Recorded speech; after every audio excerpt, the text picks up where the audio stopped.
Lesley Tao here, what's up? Welcome to my YouTube. Yay, got a giggle out. Yay.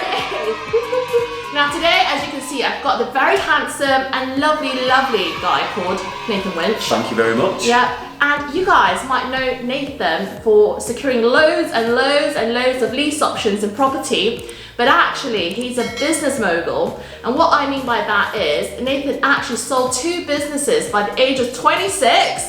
I wasn't doing anything at 26. I was slaving away trying to be a lawyer at 26, so he did amazing. And he sold the businesses for about 1.3 million collectively.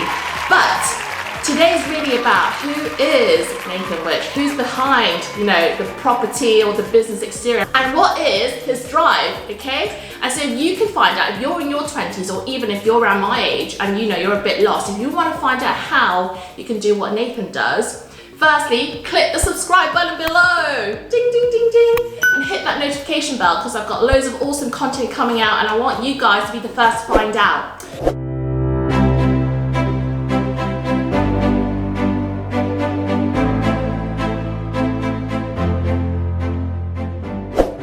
Okay, Nathan.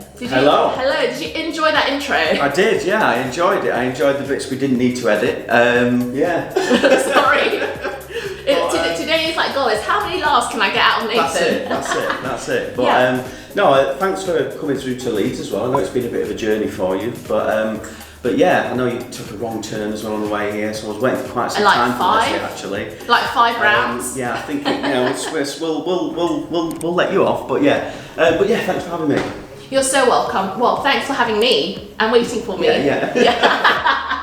Yeah, but so guys, I want to dig a little bit deeper. So Nathan, could you just, I think as a headliner, selling 2 businesses collectively for 1.3 million for a 26-year-old is a phenomenal achievement. Yeah. Could you tell us a little bit about,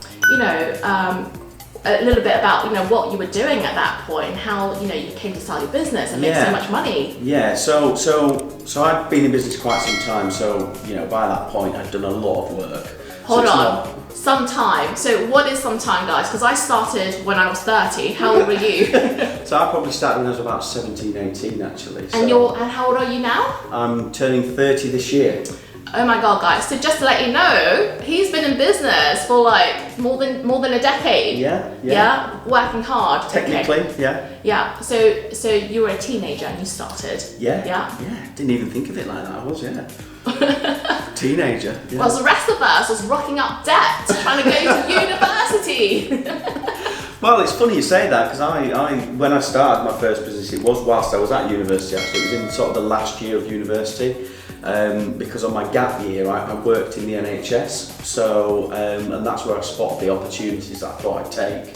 Amazing. And it just kind of went from there then, So tell us a little bit about the businesses that you built up and then you were able to sell for so much money. So the first business was a medical supplies business. We were selling hand sanitizer.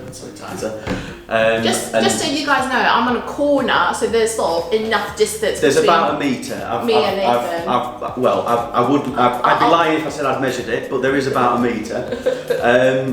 So we did all sorts of stuff like that. Wipes, lots of what's known as infection control products into the NHS, and we became sort of, not a leading supplier, but we supplied quite a lot into a lot of hospitals.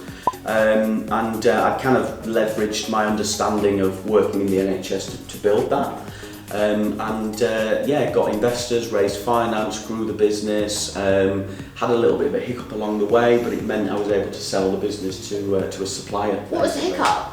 So one of my investors was very impatient, as you can imagine, working with the NHS. They're very resistant to change. And slow. And very slow, and they do, I don't want to be controversial, but there's a lot of money wasted due to inefficiencies. Do be controversial, I love it. Controversial Nathan in the house, go on. So we were trying to help them consolidate, which would save them money, right? So, that money could then be spent on more nurses, doctors, etc. So we tried to do that, but it was very slow growth. There was a lot of relationship building, and I was driving up and down the country in my beat up old Corsa, meeting these infection control nurses and directors and stuff like that.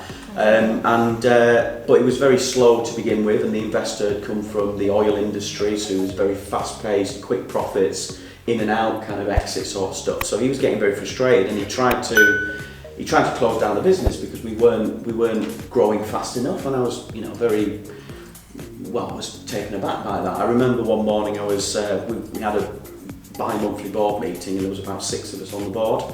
And I came in one morning, and it was a little bit of an ambush. They suspended me. Suspended me with pay for about a month. Oh my gosh. Because they wanted to try and get another manager into the business to run it. So I was kind of like really emotional and upset because I built this entire thing basically on my own. It's a massive learning curve. I can imagine how you feel. Not really mentioned this ever, but it's interesting. So what I did was I raised the money to buy out the largest investors. Yeah. Got a horrible, huge, nasty loan to buy them out. And then turned the business around. It improved, and then I think a year later we sold it to one of our supply chain, a supplier. Contacts, and the rest is history. So, are you allowed to disclose how much you sold that business for? I'm not allowed to disclose. Okay. But I went on to the next business, which was a lot easier. Yeah. It was from scratch.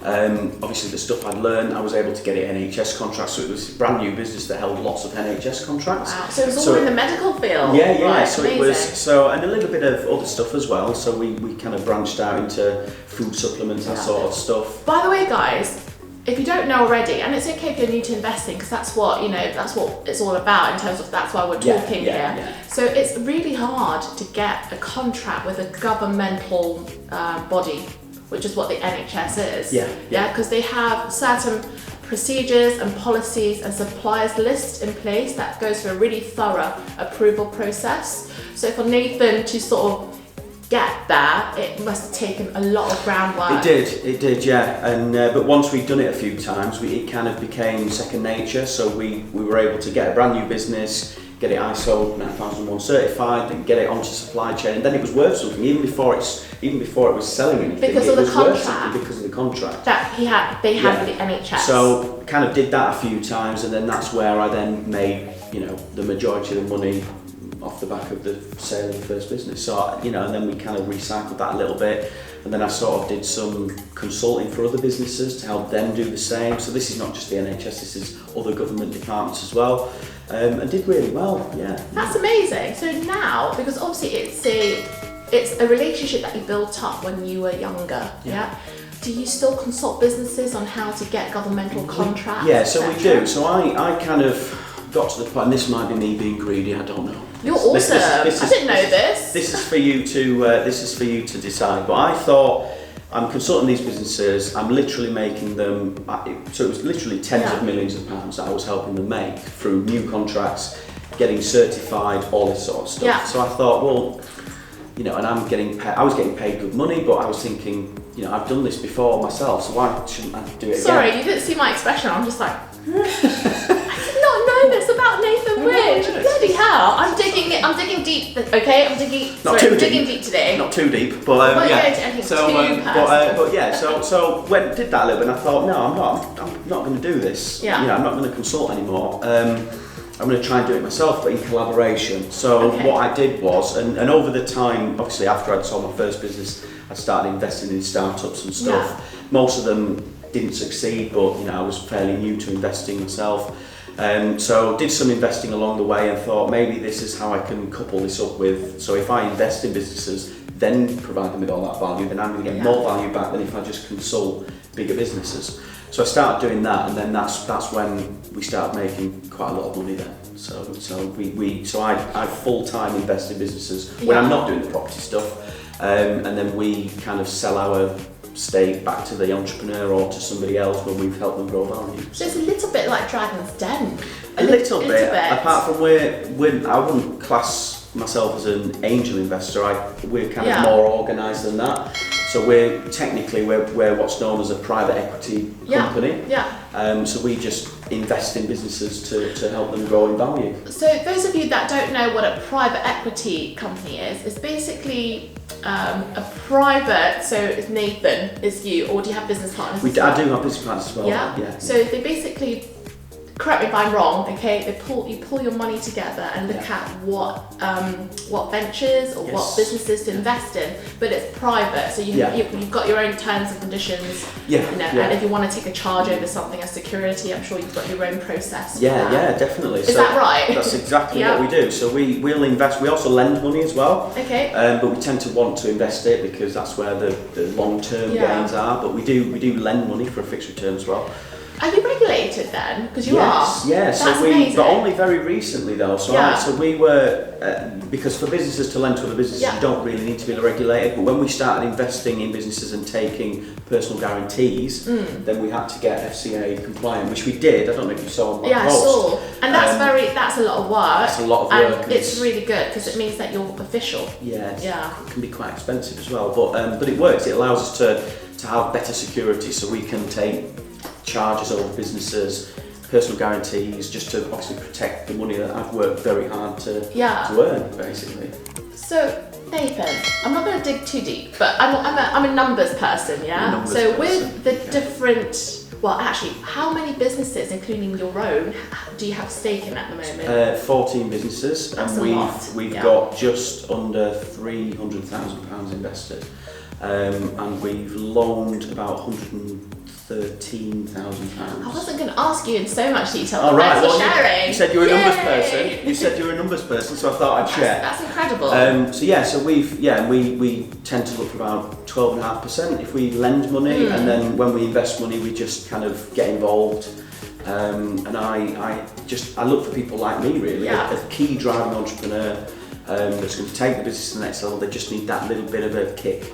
Yeah, so maybe we'll discuss this at the end. So if somebody out there has a good idea or a business, can they come to your company and make a proposal? They can. So we've got a website called winchandco.com, and that's our business. That's our business. Winch. Sounds quite prestigious. We try to. We do look. Yeah, we look probably more sophisticated than what we are, and I mean that in a jovial way. But we want to be professional because that's what works. So especially when you're talking about someone's business and they've grown, you know as a business owner, it's like having another baby, isn't it? Really, you want to grow it, and it's yours, and you're the boss, you're the rule maker. So we've got to kind of work that into how we invest. Yeah. So for me, I'm just going to talk about, and I'll turn it back on you. I had loads of business failures and where I've lost money when I first started in property and investing in other businesses. And the main lesson that I learned is if I'm not in control, especially in the beginning of something, and we haven't set up a structure, that's where it tends to go all wrong. It does. Yeah, and when I was a bit younger, so I started later than you, but I think in terms of how my approach was still a bit more immature because you're a new investor, so you tend to place a bit too much trust in other people. Yeah, that's the problem as well. But I actually think, so what do you think of this, that I learned my best lessons when I failed or when something fell apart. Yeah? 100%. Even though it cost a lot of money. It does, but I've had more failures than successes, put it that way. So the first thing I ever did was whilst at uni, and this was in my probably first year, I started a web design firm. I kind of got into that and found somebody from computer sciences. We built that, and we made about 11 grand in our first year, which for a student, extra money of 11 grand is a load. That's so loads. We lived like kings for a year, eating out every night, having a laugh. But that ultimately failed because we obviously had to focus on studies and pressure from. What did you study? Stuff. So I studied molecular biology at university, so which is why I got into this sort of stuff. So you're a really smart cookie. Well, I'm not allowed to say that myself, but come put your glasses on. Geek sheet. He's got glasses. In case you didn't know that. Oh, I've been outed. But it's all good fun. So that's my background. Yeah. I think you've done a really amazing job. Thank you very much. So let's go behind. I actually think it's a little bit unusual for someone who's set out to go to university to be so driven. And Yeah, possibly, especially doing their own business as well. Right, Yeah, so I want to ask you, so what is it that, you started off so young, obviously probably thinking about having a job, when you went to university, I don't know, but what's driven you, because it takes a lot to be this successful. I know you've got to go on to do even greater things, but the foundation, there's something about the foundation that's inherent in you that made you go and be an entrepreneur at such a young age. So what is it? So I think there's a couple of things really. So my interest in medical came from, I had a kidney illness when I was a really, really young child. So I spent a lot of time in hospital, learned to appreciate doctors and nurses. And then so much so that I wanted to be a doctor. So that's what I set out to do originally. Dr. Winch. Dr. Winch. I can see that happening. but yeah, so I did that, did my A-levels, was ready to go to the University of Leeds. And they wanted 3 A-levels, 3 A's, but I got AAB. So Which is still bloody awesome. So I wasn't allowed in, essentially. I'd done all my UK CAT tests and all the various things you need to do to be a doctor. I didn't know you were such a geek, by the way. I'm a massive good. geek. I'm a massive geek. Didn't know this. I'm just hiding it well.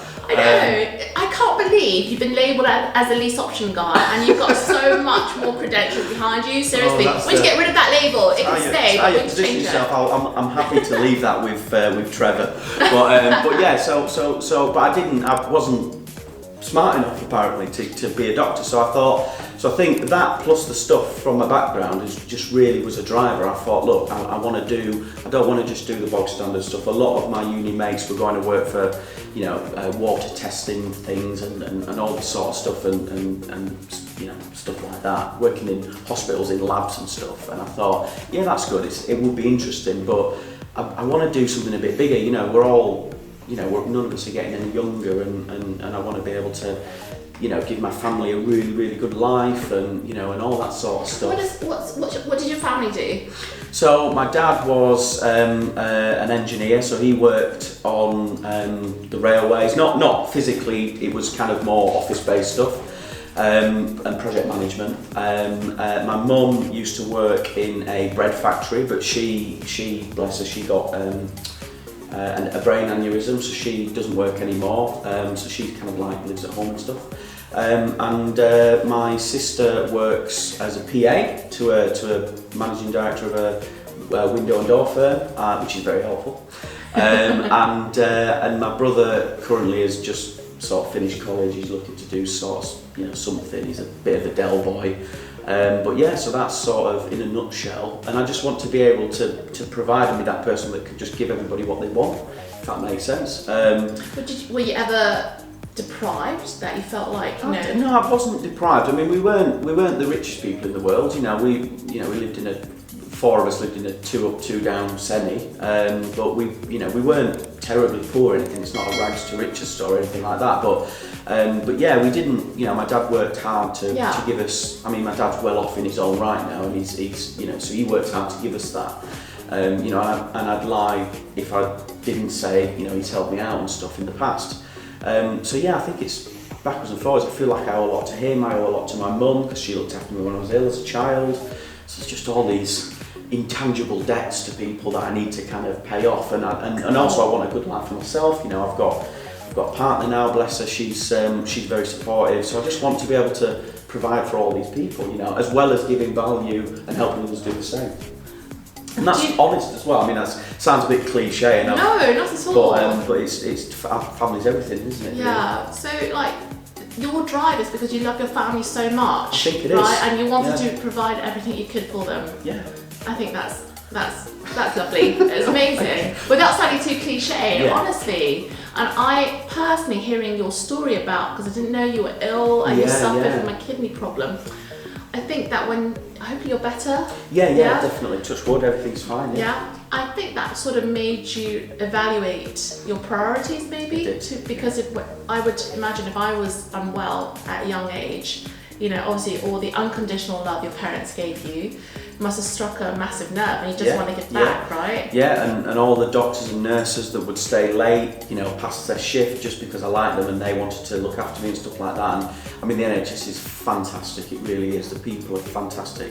So, so I think that's all what all this link was really, to science and all that sort of stuff. It was from that early childhood stuff, yeah. Wow, that's where it comes from. I think it is, yeah. It's a bit of an analysis, a bit of a reflection. Oh no, it's good. Yeah. It has to, because some people might not understand, right? And I think that, not of everybody, but I think that the people that really go the extra mile because they're so hungry to just get to their goal, you know, a lot of people lack that. Yeah, but there must be something there that has impacted you since, you know, at I don't know, some point in your life to make you, you know, see it through. Yeah. Because a lot of people struggle with that, I find. Yeah, they do. Yeah, and if you are struggling to complete something, you need to dig a little bit deeper in to find what is it that is, you know, why are you on this road? Yeah, and sometimes your goals might change. So I probably spend most time reflecting.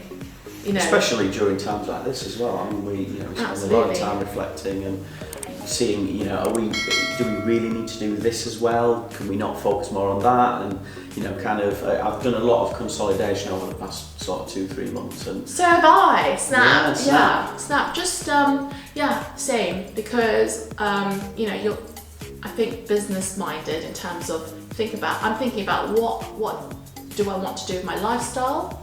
You know, and then I'm planning everything else around it. And what I've noticed when I started this process during lockdown is I need things to be more automated, more systemized, because, you know, you don't want to be dealing with X, Y, and Z, although you need to step in at times, right? No, because your time's worth a lot of money as a business owner, and it's one of the critical errors that business owners make, and you know, I see a lot of it is they don't value their time. And they work in the business. Yeah, and then that inhibits their growth because they're not able to go out and do what they're meant. You know, none of us are accountants and invoice senders and, you know, cleaners and stuff like that. But you know, I mean, can you afford just £30 a day just to get someone to sit and do the work that you shouldn't be doing? You know, and most people say, I can't afford that. Yeah, but you can really, because you'll go out and you'll, as a result of that, you'll have more time to be able to do the revenue generating activities and things like this, which nobody else has the skill in other than the business owner typically.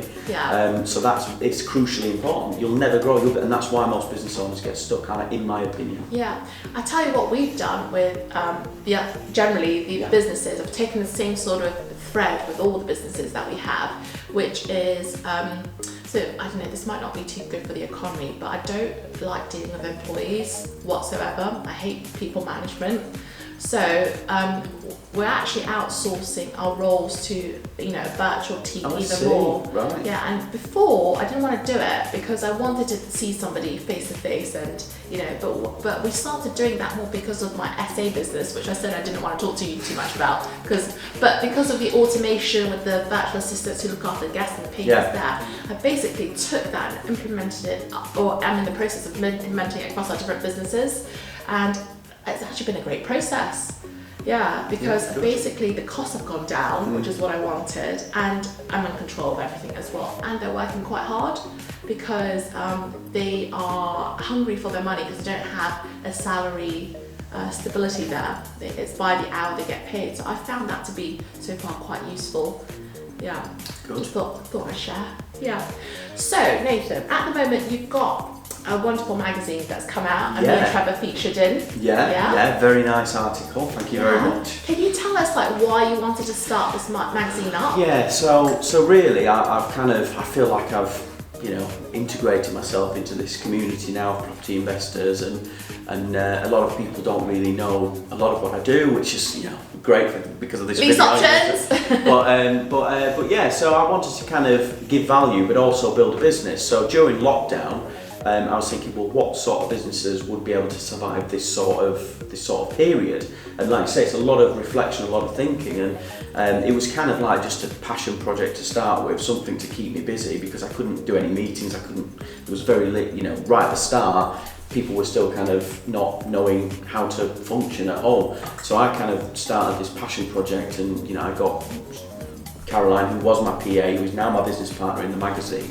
I thought there was a change there. Yeah, because I remember Caroline coming on, and you guys had like advertised, done a bit of social mediaing about that to welcome her. And then I looked at the magazine. I was like, is this the same lady? It is. She's been like promoted. So I'm in business with her now. We've started this magazine together, and there's a few other people involved as contributors and stuff. But really, it's sort of. I hesitate. For me, it's passive income. For people that work in the business, obviously, it's not. But that's the way of systemizing, right? Is people. Yeah. And so it's recurring income, it's reliable income, and we're giving far more value than the money that we're asking for.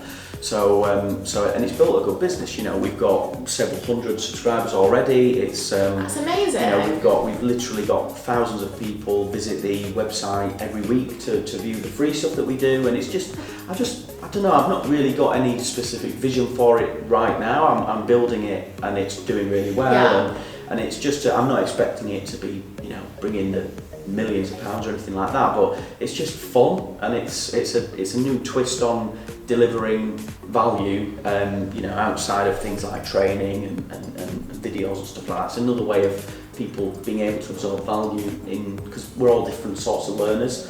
And it's nice to go back to old school physical magazines as well. Yeah, I think so too. I quite like the ready copies that you sent over. I was like, I have to frame this so I can show my kid when I'm older. It's like proud of mummy, what's she doing now? Yeah, but so with your magazine, who came up with the name? So I came up with the name. It was a horrible process, so we came up with all sorts of names. We were like, oh, that's a great name, check it. Oh, someone's taken it. And it was just lots of... Do you remember what made the top three? Apart from... So we thought about calling it Article 24, as in... Okay. Do you know what I mean? Like, and then or Article 4. Article 4. Okay, I was like... Article 4. No, Article 24, that would be section. Section 21. It's like, we were thinking maybe we don't want to... we don't want people to think it's a HMO magazine, so we thought, well, we'll ditch that idea. So guys, in case you guys don't know, Article 4 means that there is a restriction for HMOs in a certain area within a city. So that if you wanted to apply for an HMO license, you would have to go through planning. In a nutshell. Yeah, you probably won't get it because the reason of Article 4 is to, restrict. Sorry about that. Not Article 24, Article 4. But we came up with lots of different names, and I can't remember the other one. Chimney pots or something like that. Quite like that, chimney pots. So weird, strange ideas. Red door, something like that. But in the end, we thought we'll stick with Blue Bricks magazine because it's a good name. I didn't really want the word property in it because all the other publications have got the word property in it, so I thought I'll do something a bit different. And it just seemed to stick, and I think it's great because there's not a lot of property magazines out there. Not that I can find. No. Yeah, I don't know, I can only name maybe 2. Don't name any competitors. I won't, this is all about you. This is all about me. And how much would it cost somebody to subscribe?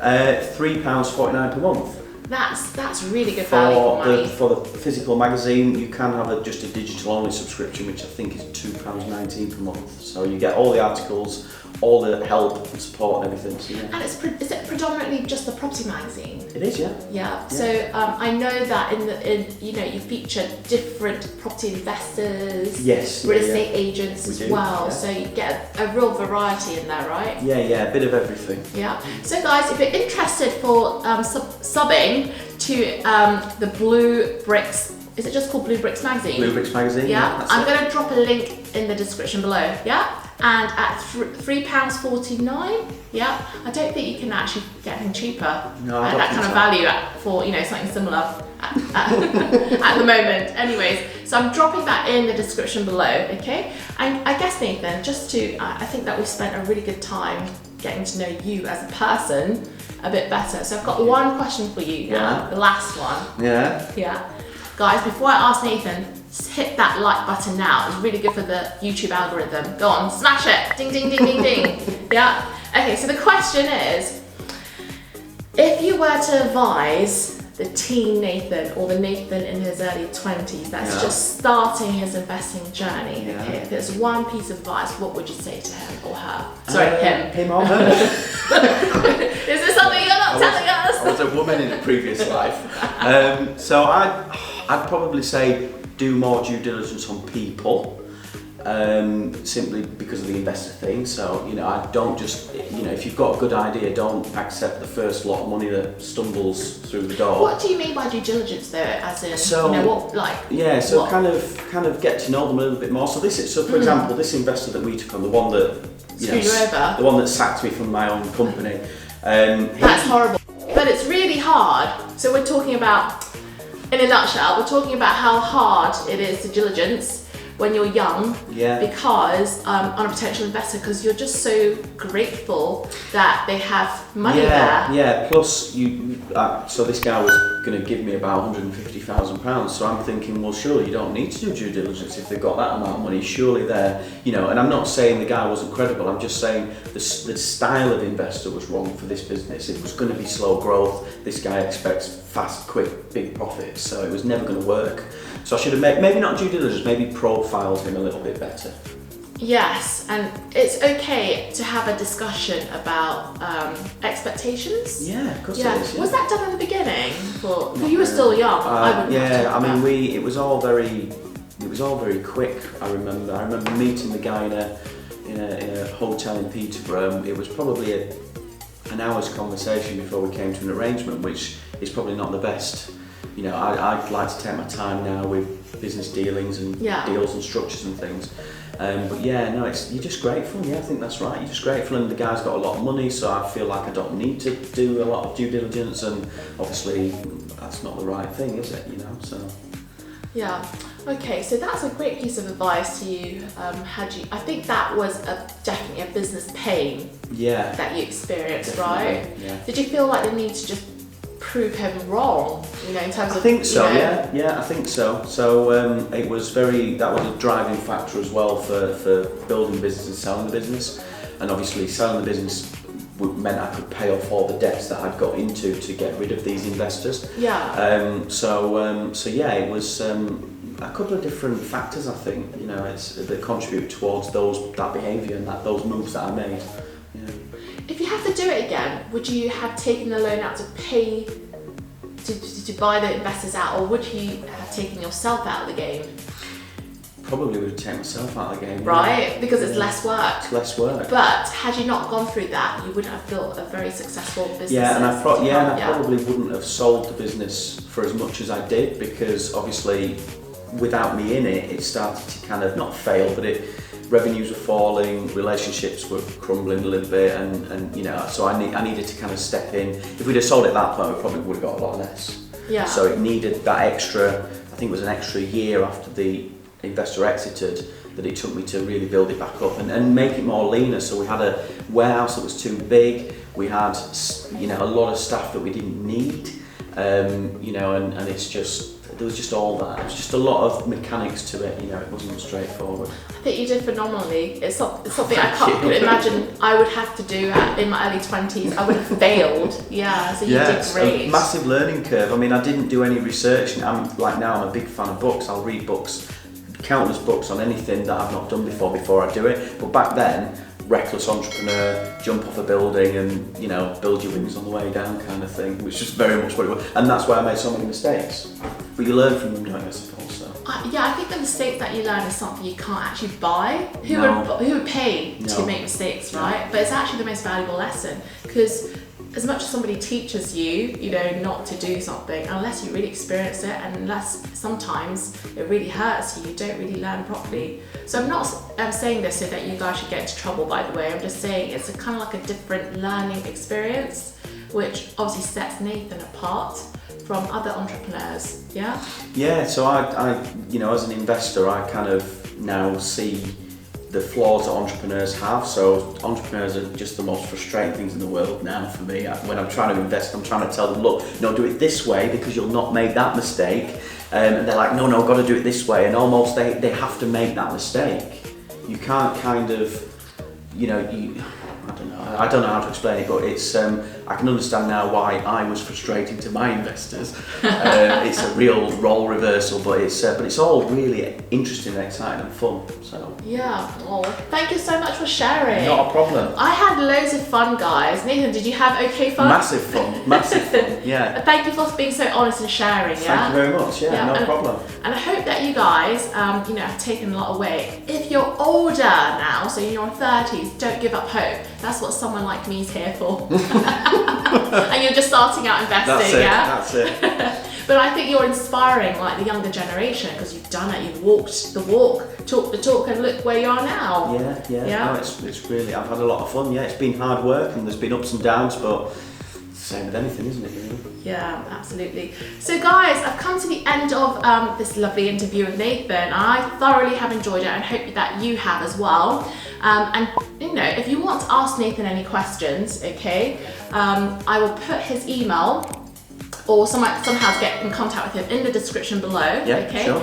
And and obviously use the commentary box on this channel as well, so that if you've got any questions, I might try and answer them as well if I can, or if I can't, I will talk to Nathan about it. Yeah, I'll hop on the comments as well. We'll both answer comments. Yay, love that. Plenty of comments, the algorithm and all that. Yeah. Okay, so it's Lesley Tao checking out, and make sure you like, you subscribe, and somehow comment as well. All right, bye.